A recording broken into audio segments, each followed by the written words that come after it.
Akan mendengarkan firman Allah dengan topik yang lain. Untuk itu kami serahkan kepada yang menyampaikan firman Tuhan. Puji Tuhan.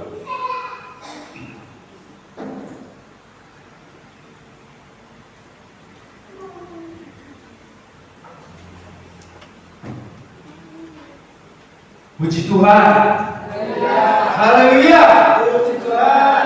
Bersyukur kita kepada Tuhan yang memberikan waktu dan kesempatan kepada kita untuk memuji dan memuliakan namanya. Pada pagi hari ini saudaraku, kita sudah diberkati melalui pujian, dan begitu juga berkat-berkatnya dicurahkan dalam kehidupan kita, dan kita pun ditambahkan jiwa Helena Rebecca. Luar biasa saudaraku, kita sangat bergembira ya, dan terus kita saling berdoakan satu sama lain supaya terus berkat-berkat itu dicurahkan dalam kehidupan kita. Amin. Amin. Kita sambut dengan sukacita, kita sambut dengan penuh kasih apapun pertumbuhan jiwa dalam gereja. Amin. Kita terus saling berdoakan saudaraku supaya Tuhan itu selalu menyertai kita manapun kita mau melangkah. Kita harus kompak, dan selalu saya berkatakan itu dalam gereja ini. Karena gereja ini tidak ada yang bisa menyentuh. Amin. Kuasa iblis sudah dihancurkan, dimusnahkan. Tidak ada lagi haknya iblis untuk mau mendakwa kita. Amin. Pada pagi hari ini saudaraku,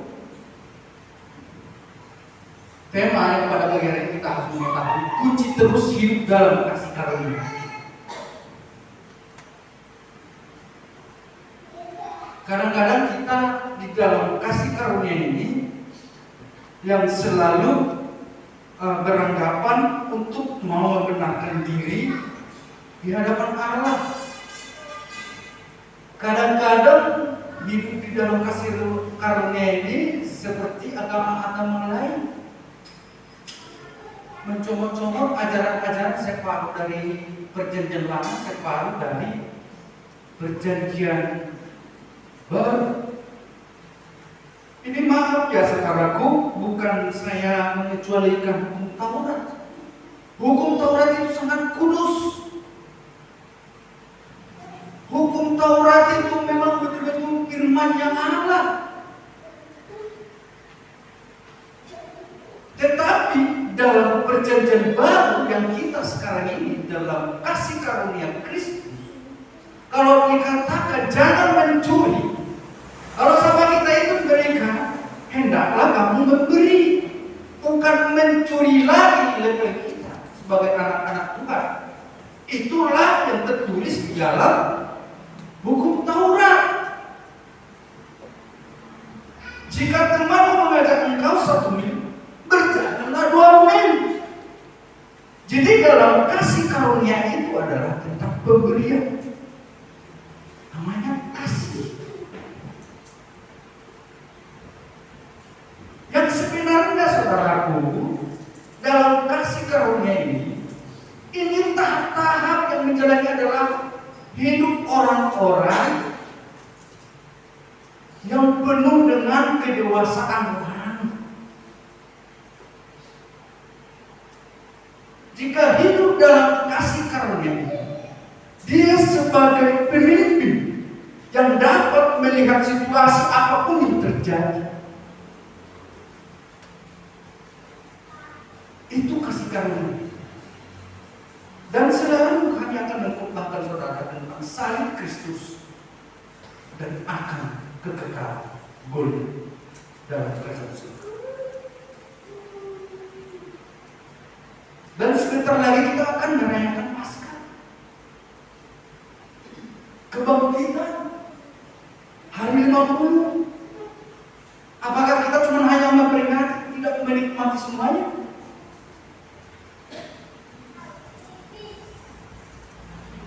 Ini harus kita dapat pada pagi hari ini. Kunci terus hidup dalam kasih karunia, supaya kita jangan lengah. Kadang-kadang ketika kita sudah keluar dari gereja ini, hilang semua.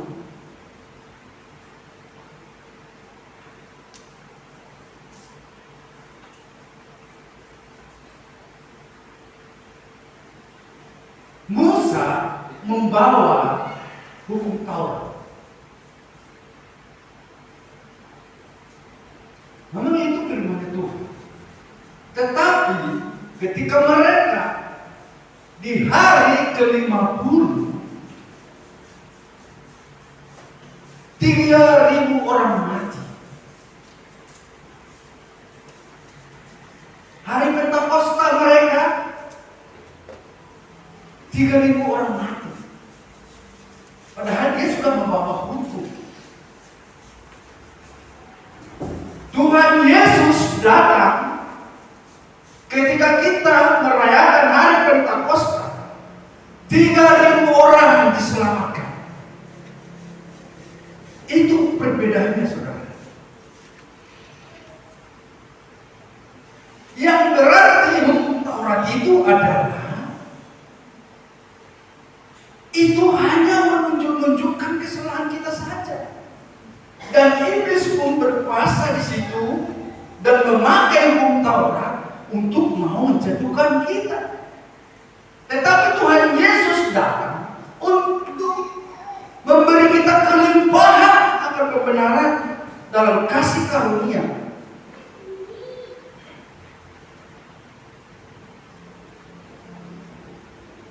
Kalau dikatakan saudaraku, sekali selamat tetap selamat.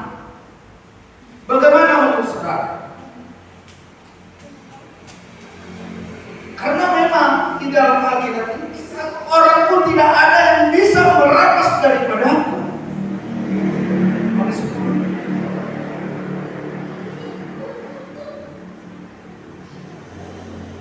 Tetap keselamatan itu harus kita kerjakan. Tetap memang keselamatan itu bisa hilang.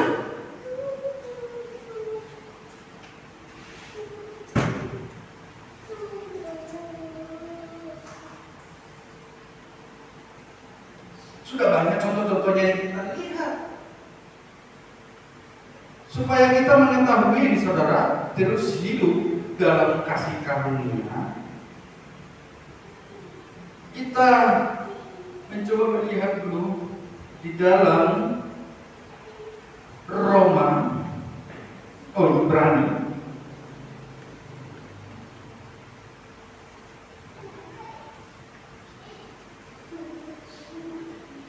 Sebelum kita masuk ke Roma nanti, Ibrani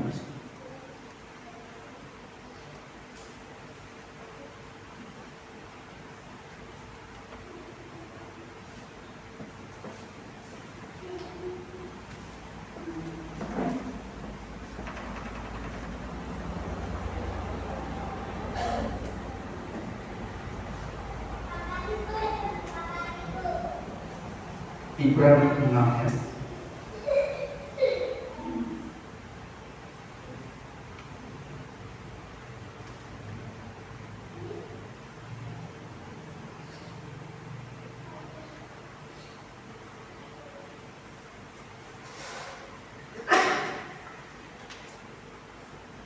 Ibrani 6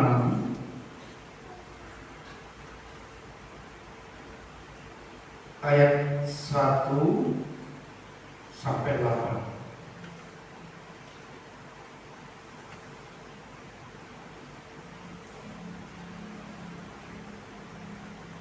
Supaya kita mengerti ya saudara, kadang-kadang di dalam ayat ini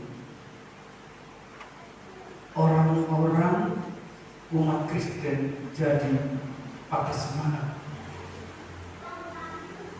Bahkan dulu-dulunya memang pengkhotbah yang dulunya banyak yang tidak sekolah langsung diangkat menjadi pendeta banyak, dan ini pun dipakai jadi salah menafsirkan ayat ini di dalam Ibrani 6 ini. Supaya kita mengerti saudara, karena di dalam ini yang mengecap karunia surgawi, roh, pemberian Roh Kudus tidak mungkin dibaharui sekali lagi. Jadi kadang-kadang umat Kristen banyak yang kalah semangat atau patah semangat di dalam ayat ini. Tentunya ayat ini kita harus mengetahui kepada siapa ini ayat ditujukan. Rasul Paulus. Kita coba baca saudara, supaya kita buka dulu dari sini untuk kita mengetahui tentang kasih karunia ke depannya. Saya akan membacakan ayat pertama dan saudara membacakan ayat kedua sampai ayat 8 saja. Sebab itu, marilah kita tanggalkan asas-asas pertama dari ajaran tentang Kristus dan beralih kepada perkembangannya yang penuh. Janganlah kita meletakkan lagi dasar pertobatan dari perbuatan-perbuatan yang sia-sia dan dasar kepercayaan kepada Allah.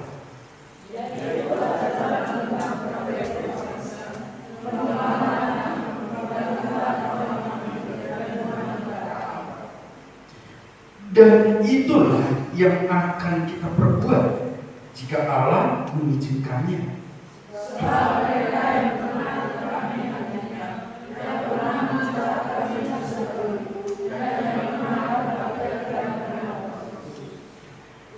Dan yang mengecap firman yang baik dari Allah dan karunia-karunia dunia yang akan datang.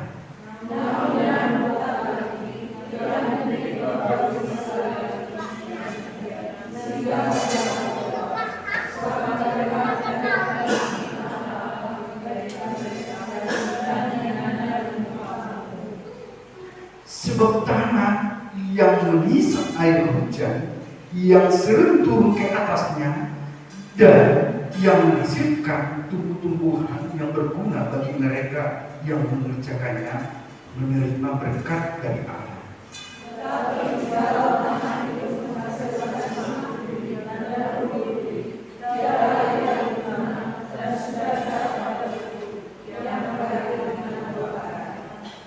Puji Tuhan, saudara. Kita sudah sering baca ayat ini.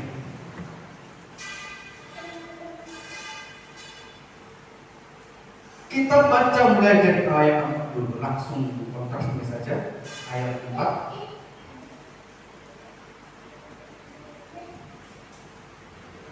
Sebab mereka yang pernah diterangi hati,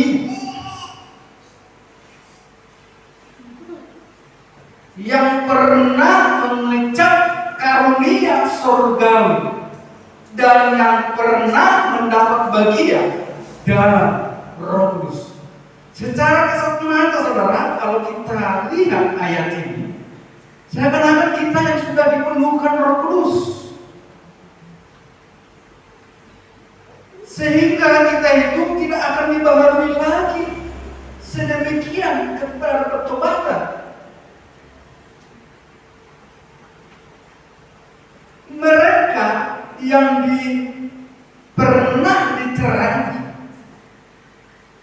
ini mengacu kepada orang-orang Ibrani, saudara. Orang-orang Ibrani berhadapan dengan orang-orang Paulus, ada yang lahir baru dan ada yang tidak lahir baru. Dan banyak orang-orang Ibrani yang selalu menghujat Tuhan, dan mereka pun juga yang sudah melihat keajaiban Tuhan dan sudah mengetahui akan kebenaran firman Tuhan, akan datangnya Mesias, tetapi mereka tidak pernah diselamatkan. Jadi ayat ini saudara bukan kepada kita, seakan-akan kita jadi batas mana. Yang dahulunya kita itu penuh dengan karunia Roh Kudus dan dapat mendoakan orang sakit, tetapi yang sekarang ketika kita membaca ayat ini, kita samakan dengan diri kita. Tidak, saudara. Banyak contohnya. Jadi contohnya ini yang paling pas kita lihat saudara kepada Yudas Iskariot. Yudas Iskariot tentang bersama dengan Tuhan Yesus sudah menyembuhkan orang-orang sakit, sudah menikmati perjalanan dengan bersama dengan Yesus, dipimpin Roh mereka. Tetapi diakhiri dengan gantung diri. Dan kita ambil lagi contohnya, Rasul Petrus.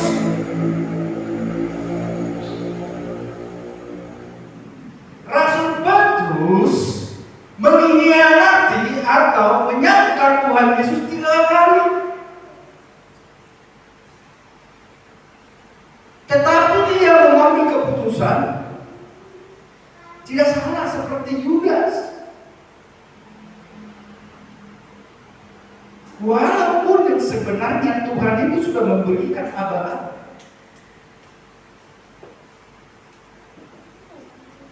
Rasul Petrus diterangi hatinya, Yudas Iskariot diterangi hatinya.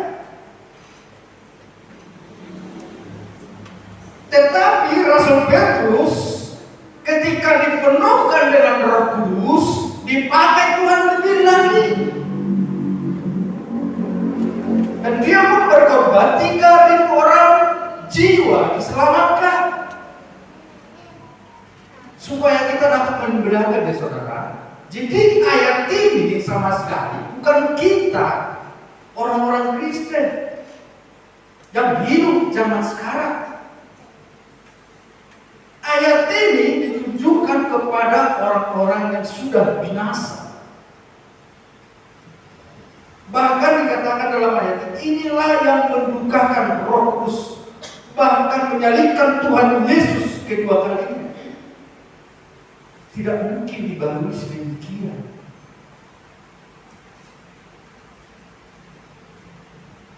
Supaya kita dapat membela-bela ya saudara, supaya kita jangan patah semangat mengikut Tuhan Yesus.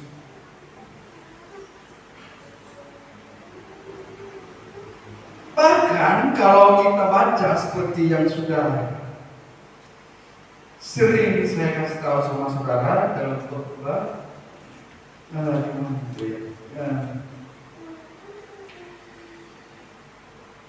dalam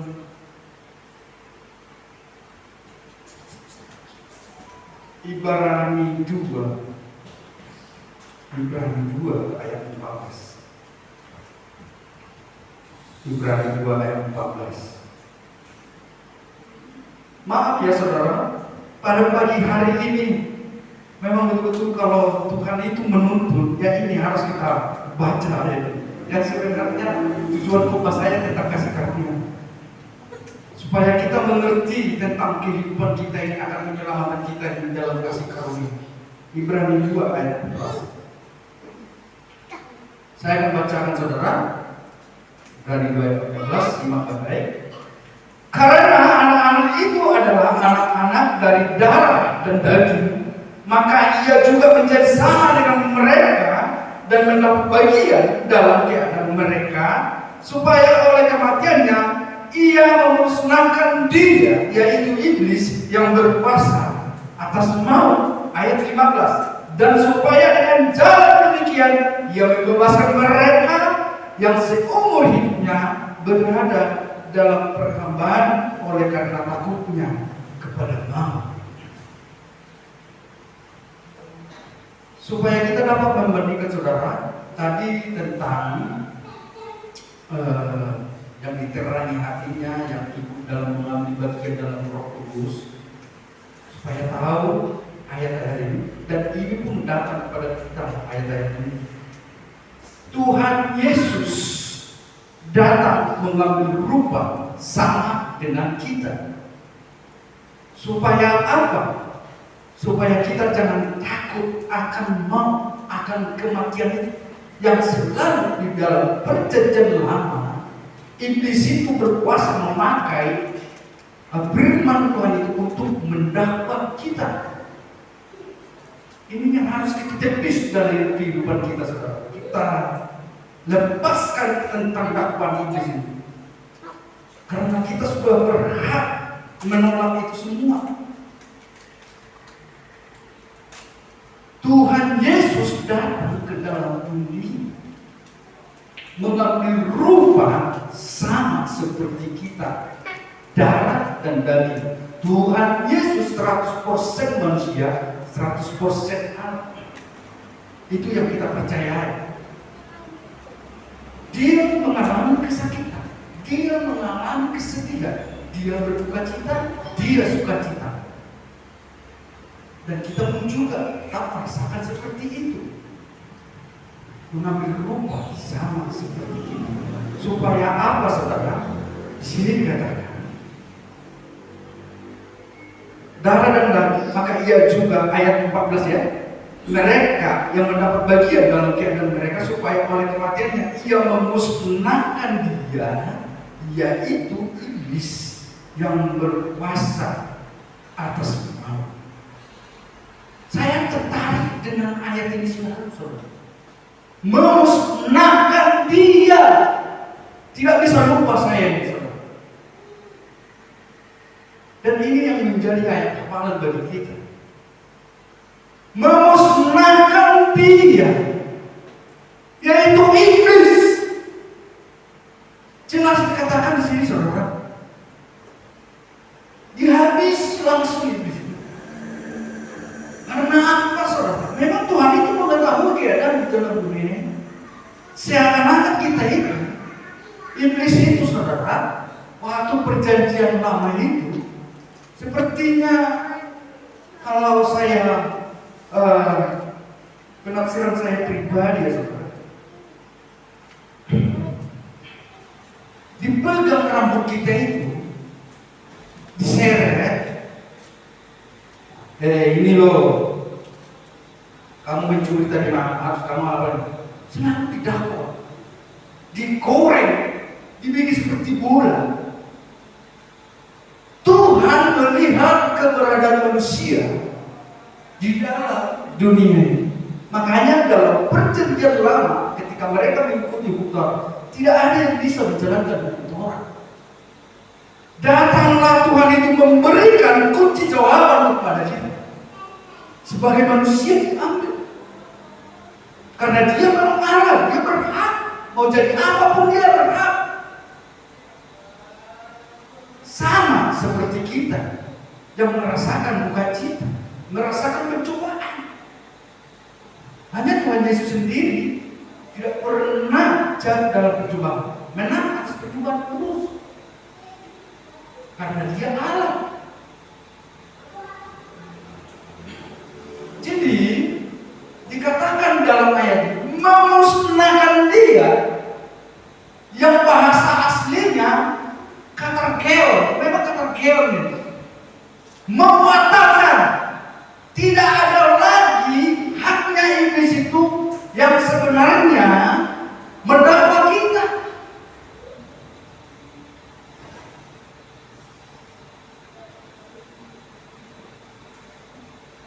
Mengerti ya, saudaraku? Supaya kita terus ini. Saya sebenarnya, saudara, bagaimana ya untuk mau menjelaskan, karena saya masih belajar tentang bahasa Jawa ini, saudara.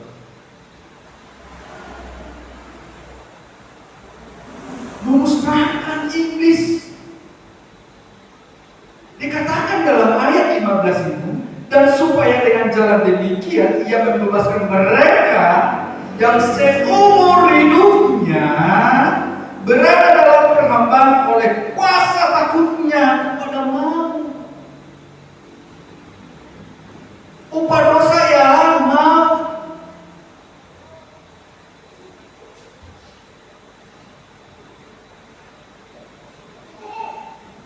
Supaya kita jangan takut lagi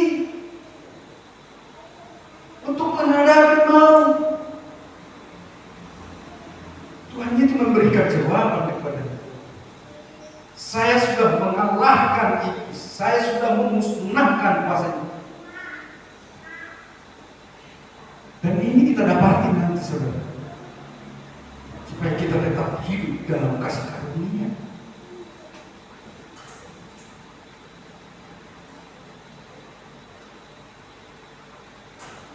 Dan terus saya akan ulang-ulang ini, saudara, tentang khotbah.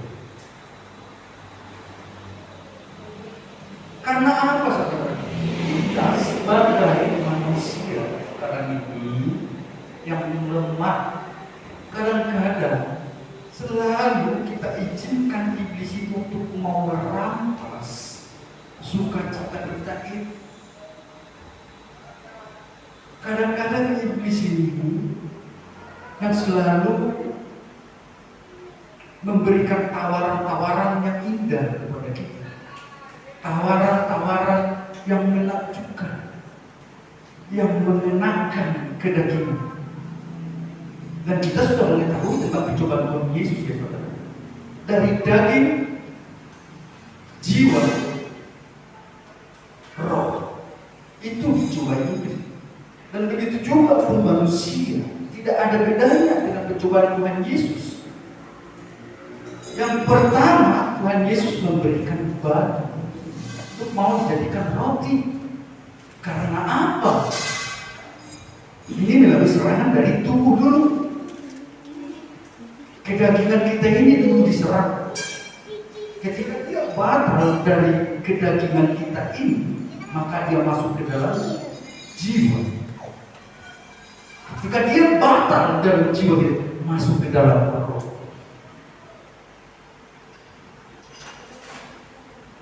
Makanya diberikan kepada Yesus tawaran. Kamu kan sudah lapar, ini batu, jadikanlah menjadi roti. Dan ini pun sampai sekarang ini saudara masih berlaku dalam kehidupan kita. Tawaran-tawaran iblis itu kepada kita yang sangat mengenakan secara daging.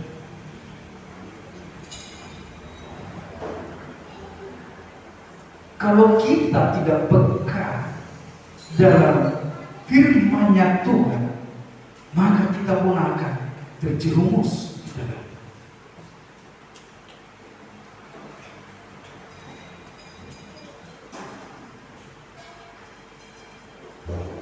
Di sini kita harus mengetahui bagaimana sih supaya tetap hidup dalam kasih karunia,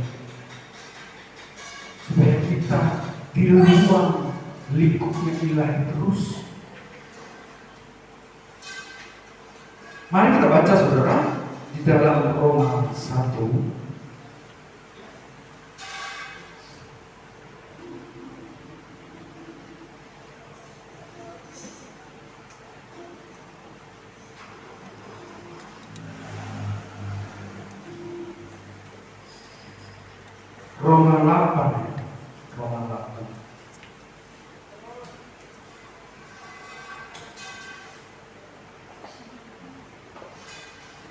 Roma 8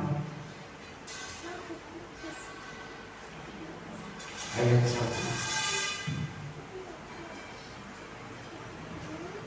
Demikian sekarang tidak ada penghukuman bagi mereka yang ada di dalam Kristus Yesus. Aminkan ayat ini.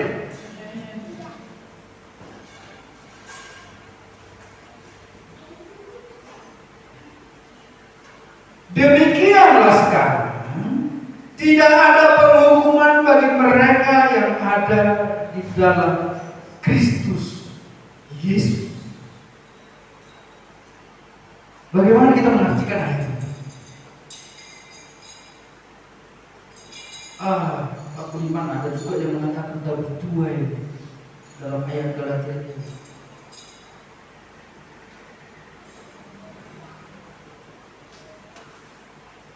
Ini selalu kita dalam pada pagi hari, supaya kita jatuh, bangun jatuh. Kita akan dapatkan kuncinya pada pagi hari. Di sini dikatakan saudara, demikian sekarang tidak ada penghukuman bagi mereka yang ada di dalam Kristus Yesus. Kalau kita menafsirkan ayat ini dengan ayat, memang Tuhan Yesus berkata, akulah pokok Anda. Kamu tidak bisa berbuat apa-apa di luar aku, di dalam Kristus. Tetapi ayat 4 itu berkata, hiduplah di dalam aku, maka aku pun juga akan hidup di dalam.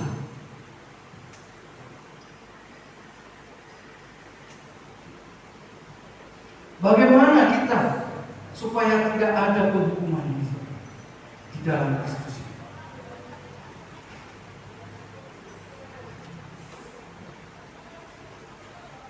Yang salah satunya, saudara, penghukuman.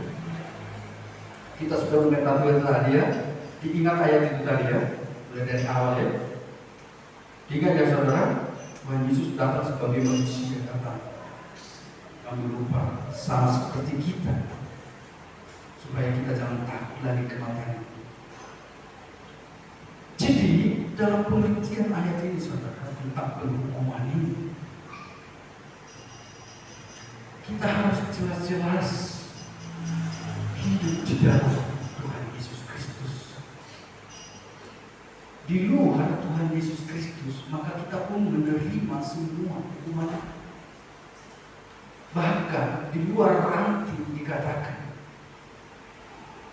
ranting yang tidak berbuah atau di luar pokok itu akan dibakar. Anggur itu ya saudara, yang di Korintus. Jadi pengertiannya di sini saudara, yang hidup di dalam Kristus Yesus. Siapa sih yang hidup di dalam Yesus Kristus? Kita, umat-umat yang dimenangkan, yang ditebus dengan darah yang kudus.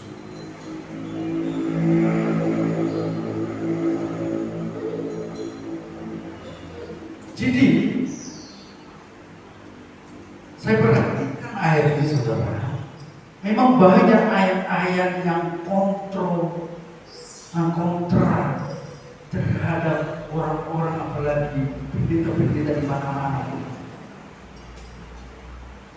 Rasul Paulus ini menuliskan itu semua karena dia sudah mengalami apa yang terjadi. Supaya kita ketahui saudara, dalam Roma, bahkan dikatakan di dalam Roma 6 ayat 10, Roma 6 ayat 10, sebab kematiannya adalah kematian terhadap dosa. Sebab kematiannya adalah kematian terhadap dosa, satu kali dan untuk selama-lamanya, dan kehidupannya adalah kehidupan bagi Allah. Inilah yang dikehendaki Allah. Ayat 11. Mari kita simak dengan baik-baik saudara. Demikianlah hendaknya kamu memandangnya, bahwa kamu telah mati bagi dosa.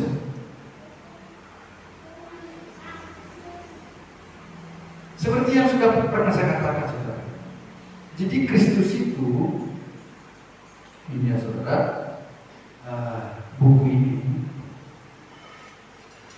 inilah Tuhan Yesus Kristus, dan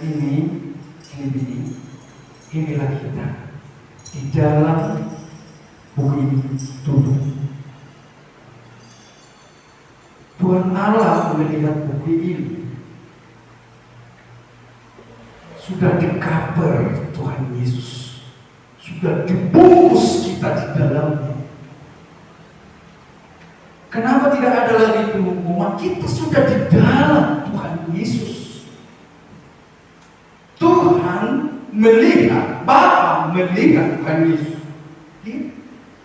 yang sudah dikerjakan di dalam dunia ini. Siapa yang dia lihat? Tuhan Yesus.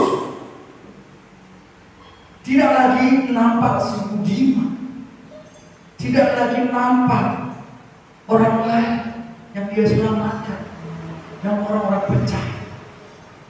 Itulah tentang penghukuman itu. Tidak ada lagi. Dia sudah menyelesaikan semua di atas kayu salib. Dan terus di sini saudara, saya ulang lagi ayat 11 ini supaya kita mengerti. Demikianlah yang hendaknya kamu memandangnya bahwa kamu telah mati bagi dosa. Untuk siapa ini saudara? Untuk kita. Tuhan Yesus mati bagi dosa, dan kita pun juga mati bagi dosa.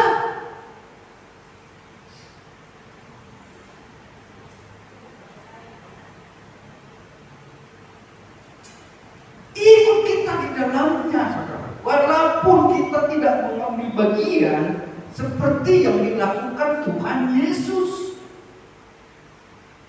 kita ikut di dalamnya. Dikatakan dalam ayat ini, saudara, demikianlah hendaknya kamu memandangnya, bahwa kamu telah mati bagi dosa, tetapi kamu hidup bagi Allah dalam Kristus Yesus. Di dalam Tuhan Yesuslah kita menikmati berkat-berkat-Nya. Di dalam Tuhan Yesuslah kita tidak ada penghukuman lagi. Apa itu penghukuman? Yang dikatakan dalam Alkitab ini, penghukuman itu adalah sama seperti di Taurat, perjanjian lama. Tidak ada lagi haknya iblis untuk mendakwa kita. Dan kita pun sudah diberi kuasa untuk menghalau. Karena apa? Tuhan Yesus sudah menyelesaikan semua kayu salib. Jelas ya saudaraku?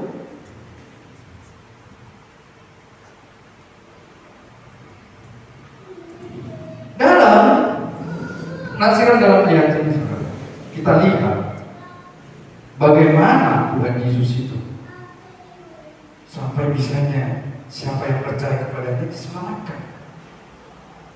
Apakah terus itu akan terjadi? Jadi.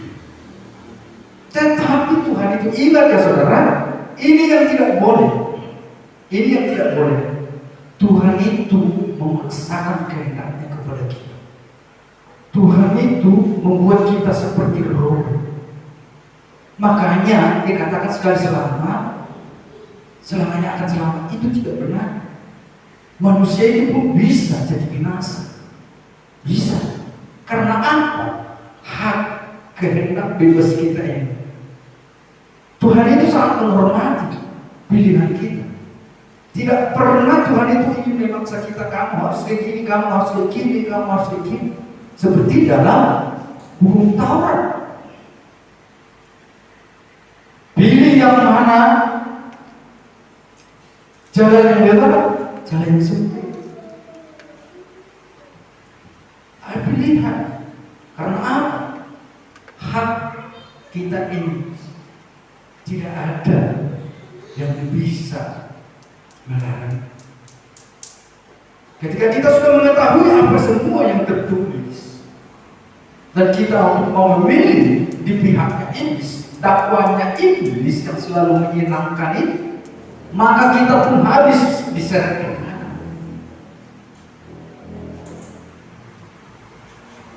Saya katakan ini saudara, Bapak Gembala sudah sering berkhotbah, berapa kali berbuat dosa tiap hari. Apakah kita jadikan ayat seperti tadi yang diterangkan ini langsung kita dorong? Kita adalah umat yang berdosa. Tetapi dalam pengertian besar ketika kita, katanya saudara, inilah kunci hidup dalam kasih karunia terus. Ketika kita berbuat dosa, berbuat salah di mata Tuhan, jangan kita membenarkan diri kita sendiri. Jangan kita seperti mengaku-ngaku salah. Dengarkan bapak-bapak saudara, dosa itu ketika kita ini sendiri menanggung, maka tidak ada lagi dalam Tuhan Yesus dosa itu. Ketika kita melakukan kesalahan, kita berbagi-bagi dosa itu. Jadi dosa itu kita kembali kepada Tuhan Yesus dan memohon kepada Tuhan Yesus. Kita serahkan kepada Tuhan Yesus, maka pemulihan pun terjadi dalam kehidupan kita.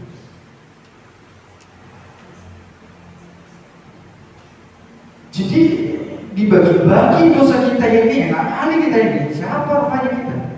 Tidak ada. Tidak ada apa-apanya. Di sini pengertian iman dengan totalitas. Kunci yang paling utamanya, terima kasih Tuhan, Engkau sudah menghapuskan itu semua dosa. Ketika kita mengalami sakit penyakit, terima kasih Tuhan, Engkau sudah membasuh aku dengan darah-Mu yang kudus. Ingat itu saudara. Kita serahkan kepada Tuhan terlebih dahulu. Maka Dia mengambil bagiannya. Apa yang terjadi? Pemulihan. Kita pulih, kita sembuh. Supaya kita itu jangan sepertinya saudara merasa bersalah. Ini semua tuduhan-tuduhan iblis kepada kita.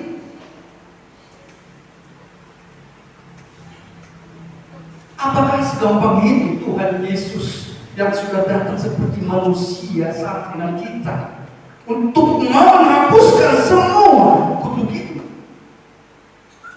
Apakah segampang itu iblis untuk mau mendakwa-dakwa kita, menggoreng-goreng kita, menyeret-nyeret kita kemana-mana? Di dalam Tuhan Yesus lalu, Tuhan, Engkau sudah membasuh aku dengan darah yang kudus, yang tercurah di bukit Golgota. Sembuh. Baru-baru ini saudara, ini kesaksian sedikit saudara. Ketika saya membuat batako saudara, kecentingan, baru saya tahu sakitnya kecentingan itu apa saudara. Baru di sini. Dan itu pun langsung besoknya itu demam lagi dapat. Coba ini Tuhan, gimana caranya mau bekerja dengan saya susah. Memang Bapak Gembala sudah mengajarkan kepada kita mengalami kelemahan tubuh dalam dunia sebagai berkembang. Memang tubuh kita ini lemah, tapi dalam kelemahan itulah kuasa Tuhan bekerja. Amin. Ya cuma berdoa saja saudara, tidak ada istirahat. Yang saya tahu ada itu jangan sampai 3 hari. Di urut pun tambah sakit. Seperti dikunci semua badan itu. Dan demam itu pun datang. Sampai di mana saya bawa ini Tuhan sakit? Sembuh saudara.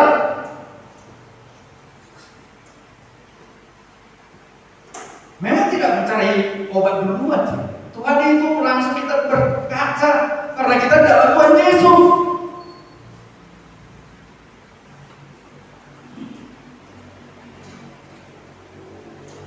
Apakah tertunda pelayanan dengan sakit ini Tuhan? Sembuh. Jalan terus. Sebegitu gampangnya kita umat-umat Kristen diberikan Tuhan itu saudara, untuk mau mendapat kunci jawaban. Ingat akan kasihnya, ingat akan kebaikannya. Jangan kita tanggung itu dosa dalam pribadi bagi kita saudara. Jangan. Kita baca di Imamat saudara, supaya langsung cepat kita saudara. Di dalam Imamat 6 ayat 4.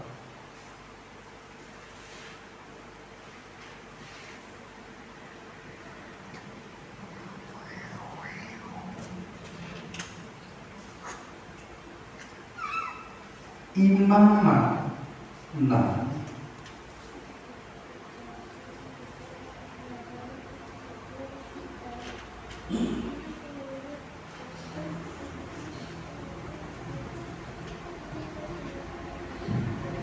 Imamat 6 ayat 4 sampai 5.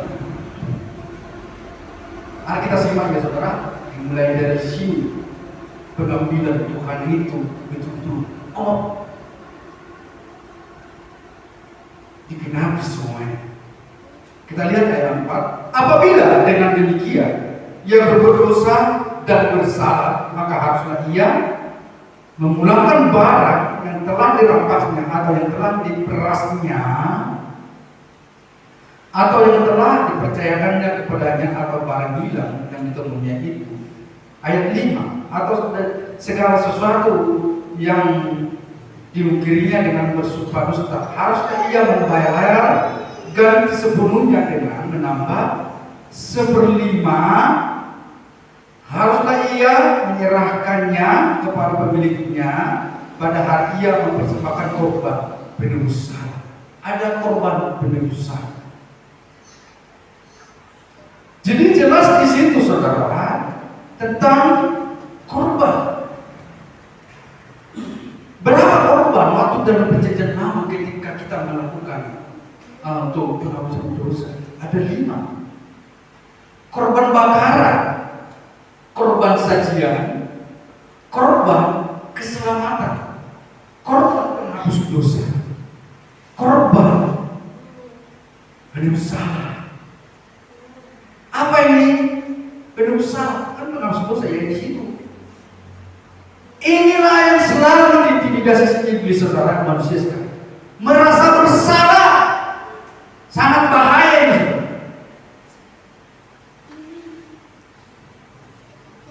Ketika kita merasa bersalah, masuk intimidasi iblis itu ke dalam pribadi kita. Memang iblis itu adalah setan, pendakwa. Hanya mendakwa dia, bukan memusnahkan kita, tidak. Didakwa kita dulu atau ditawarkan dengan iming-iming dengan enaknya seperti tadi tentang cobaan-cobaan itu sampai kebinasaan. Itu teknik mereka untuk mau menjatuhkan kita, umat-umat Tuhan.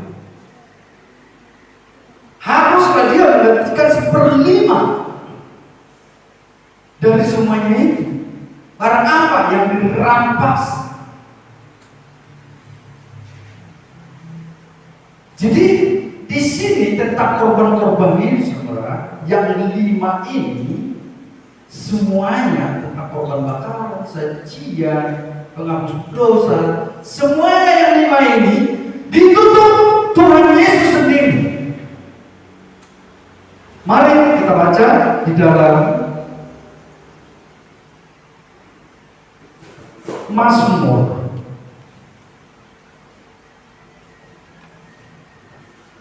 69.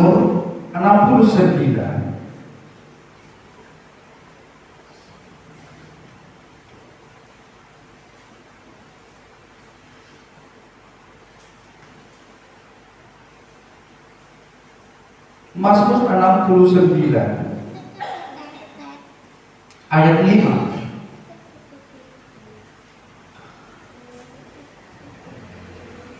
Orang-orang yang membenci aku tanpa alasan lebih banyak daripada rambut di kepalaku.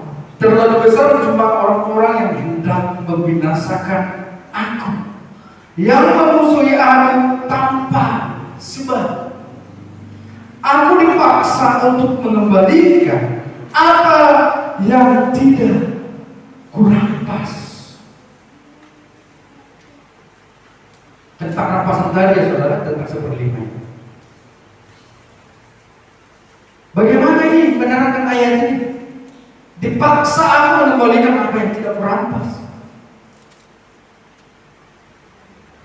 Inilah dikutip Tuhan Yesus sendiri akan digenapi dalam Tuhan Yesus sendiri.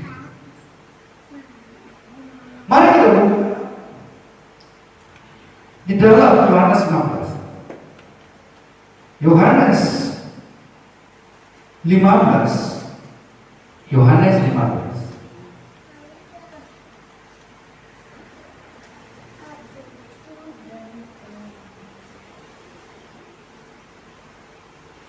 Yohanes 15 ayat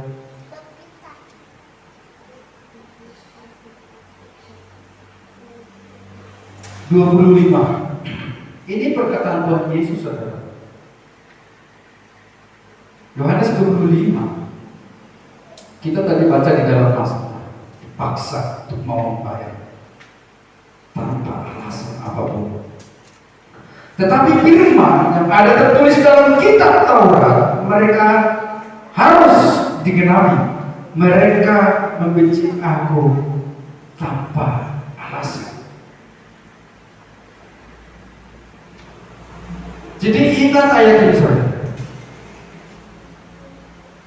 Ketika kita melihat orang atau orang lain atau sesama kita atau keluarga kita membencinya tanpa alasan. Ingat, ini adalah intimidasi iblis. Hati-hati dengan ayat. Kenapa kita mau ada benci dalam hati kita ini? Padahal dia tidak berbuat apa-apa. Dia tidak melakukan kesalahan apa-apa. Kok gak enak ya dalam hati ini? Ini semua harus berantas dalam diri kita. Ketika kita dizalimi, barulah ada dalam hati kita sebagai manusia rasa sakit hati, rasa membenci. Tetapi perasaan ini dari sejak dahulu sudah ada, yang tidak saya rampas, dipaksa untuk saya kembalikan. Tuhan Yesus mau mengambil semua, bayar semua.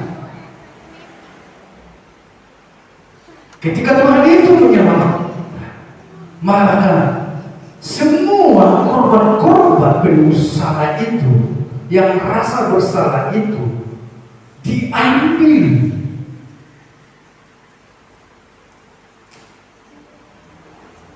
Tuhan Yesus mengambil semua, saudara.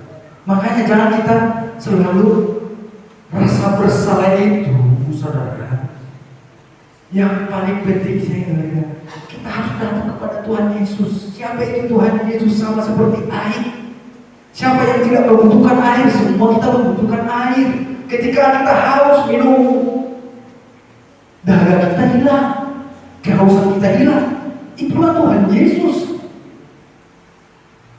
Ketika kita memang berbuat dosa, langsung datang bersujud kepada Tuhan. Supaya intimidasi di situ jangan ada dalam pribadi kita. Jangan kita bagi-bagi kesalahan kita. Jangan kita ragu tentang kesalahan kita. Tuhan Yesus sudah menyelesaikan semuanya. Ketika kita beriman kepada Tuhan Yesus, minggu-minggu yang lalu sudah kita bahas tentang si Rahab, tentang Abraham.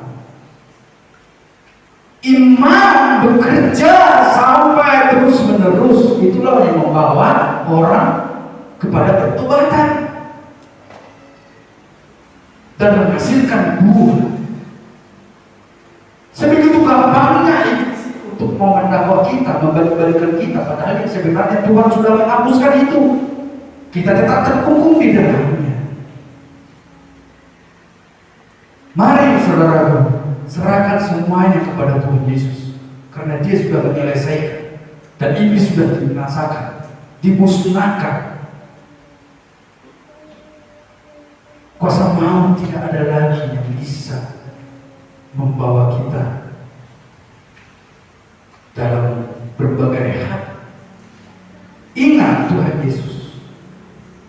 Ingat kebaikan. Hanya itu kuncinya saudara, supaya kita tetap dalam kasih karunia. Karena kita di dalam Tuhan Yesus, di ruangan lingkupnya Tuhan Yesus. Jangan kita menang dewe, jangan menang dewe. Jangan kita terpengaruh dengan hasutan-hasutan orang lain. Jelas ya saudaraku? Jelas ya? Sekian firman Tuhan yang bisa saya sampaikan. Kedepannya kita saudara supaya lebih lagi percaya kepada Tuhan.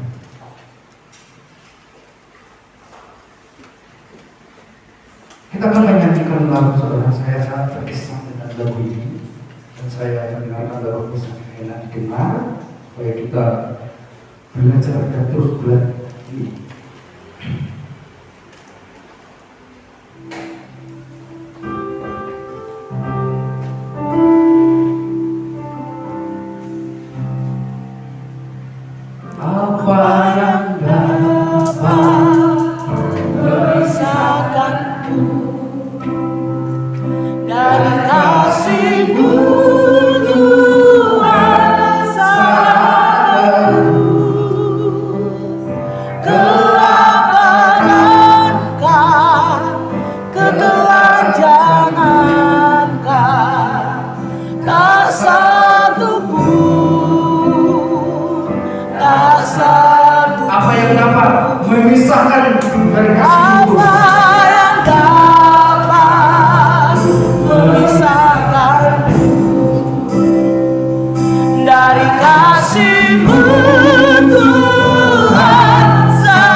Roh Kudus mengajarkan, menyempurnakan, setiap apa yang kami dengar dan apa yang kami terima.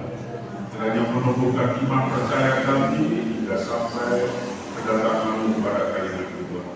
Memberkati kami umat-umat-Mu yang sudah mendengar firman Allah, dan kami telah kuat dan teguh di dalam Engkau hari ini hingga sampai kedatangan-Mu. Terima kasih Bapa.